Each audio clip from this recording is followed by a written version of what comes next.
You already know what the tigers are. Even if you've never heard this story before, you already know them. But this isn't really a story about the tigers.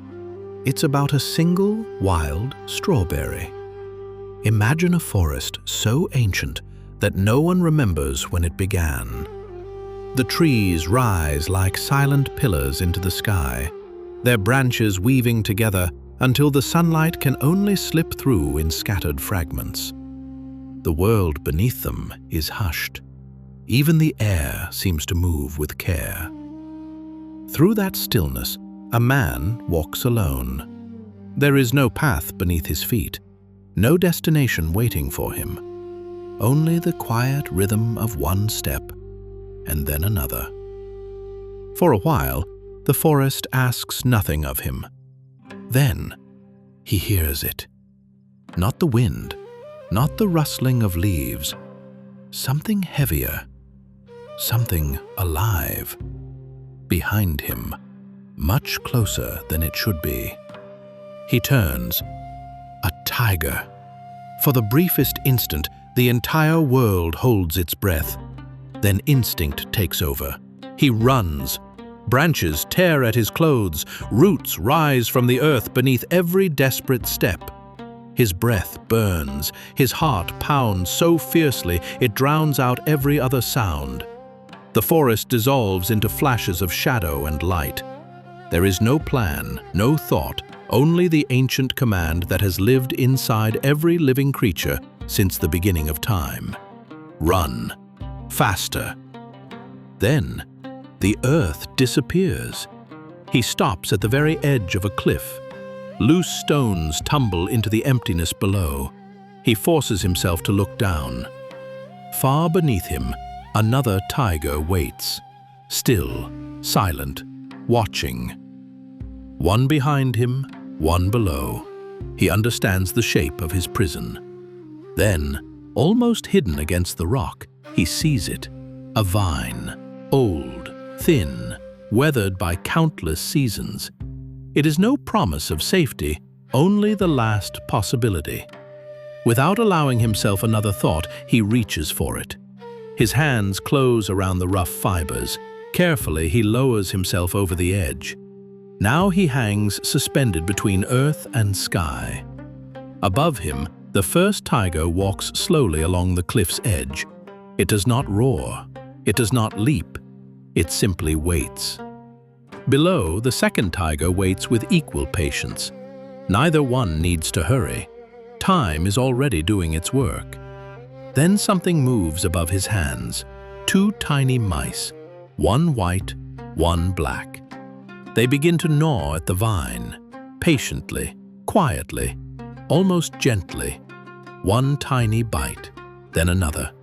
The vine begins to fray. Not suddenly, not violently, almost too slowly to notice. He looks up. The tiger is still there. He looks down. So is the other.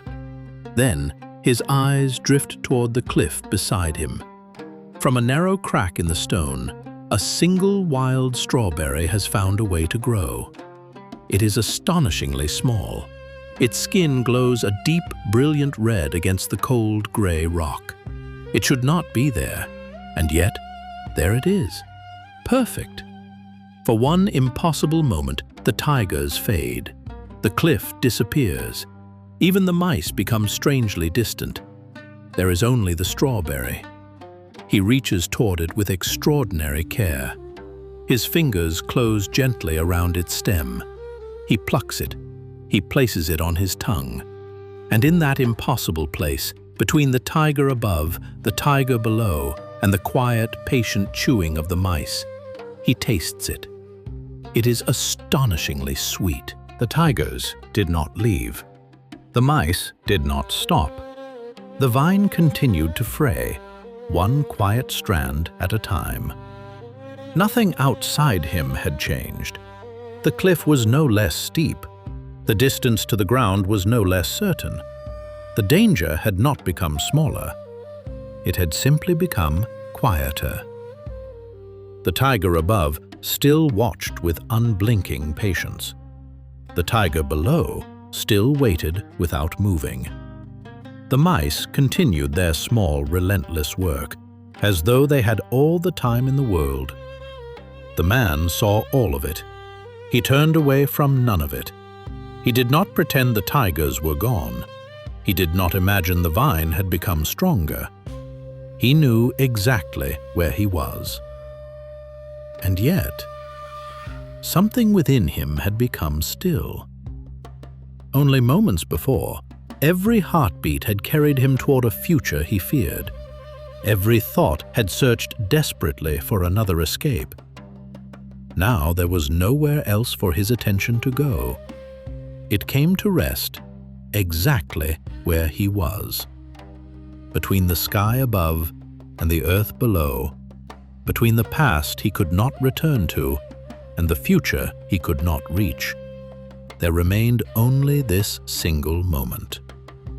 And within that moment, a single strawberry. It had not appeared because his fear had ended.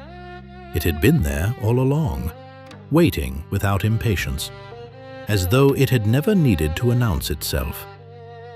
Perhaps the remarkable thing was not that he found it. Perhaps it was that, until this moment, he had never truly seen it. Fear has a way of narrowing the world.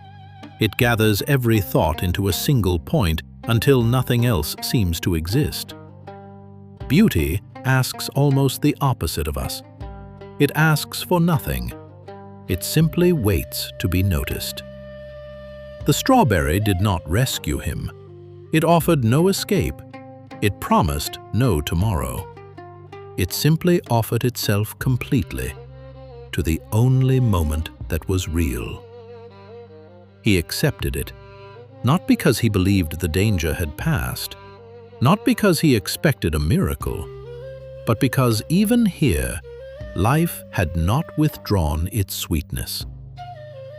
Perhaps that is why this little story has survived for centuries, not because it tells us how to escape suffering. It does not. Nor because it teaches us to ignore fear. It never asks us to. Instead, it quietly invites us to notice something we overlook again and again. Even while life remains uncertain, it continues to offer moments of astonishing grace. They arrive without ceremony, without warning, without asking whether this is a convenient time to appear. Most pass unnoticed, not because they are rare, but because our attention is elsewhere, somewhere between yesterday and tomorrow. The man hanging from the vine could no longer live in either of those places. For one brief moment, he lived only where life had always been. Here, the story never tells us what happened next. Perhaps that was never the point. We are never told whether the vine held, whether the man climbed back to safety, whether the tigers eventually reached him. The story offers no ending, because life rarely does. Instead, it leaves us with a single moment: a man, a cliff, two tigers, a vine, two mice, and one astonishingly sweet strawberry. For centuries, people have searched this story for its meaning. Perhaps that is natural. We long for stories that explain life. This one does something quieter. It simply holds up a mirror. Some people see courage, others see acceptance. Some see mindfulness, others see gratitude. Each person discovers something different. Perhaps that is because the story is not changing. We are. The tigers remain, whatever they are for you, a fear that follows, a future that cannot be avoided, a loss that still lingers, an uncertainty waiting somewhere ahead. The story never asks us to conquer them, only to see them clearly. The mice continue their patient work, one white, one black. Day follows night. Night gives way to morning. Without hurry, without pause. Time keeps moving, whether we notice it or not. The vine still frays, as every life does, not because something has gone wrong, but because nothing in this world is meant to be held forever. And then there is the strawberry. It asks for nothing. It demands nothing. It simply exists, waiting to be noticed. Perhaps it is found in the warmth of sunlight crossing a quiet room, in the laughter of someone you love, in the first breath of cool air after the rain, in a shared silence that needs no words, in the taste of tea, in birdsong before dawn, in a hand held for a little longer than necessary. Life has always hidden extraordinary things inside ordinary moments, not because they are difficult to find, but because they are so easy to overlook. Perhaps that is why this ancient story has endured, not because it solves the mystery of life, but because it gently changes the way we look at it. The tigers remain, the mice continue, the vine still frays. Nothing has changed. And yet, everything has changed. Not the world, only the one who sees it. Perhaps that is enough. The tigers were still there. He already knew that. The mice had not stopped. The vine was still fraying. And yet, the strawberry was still sweet.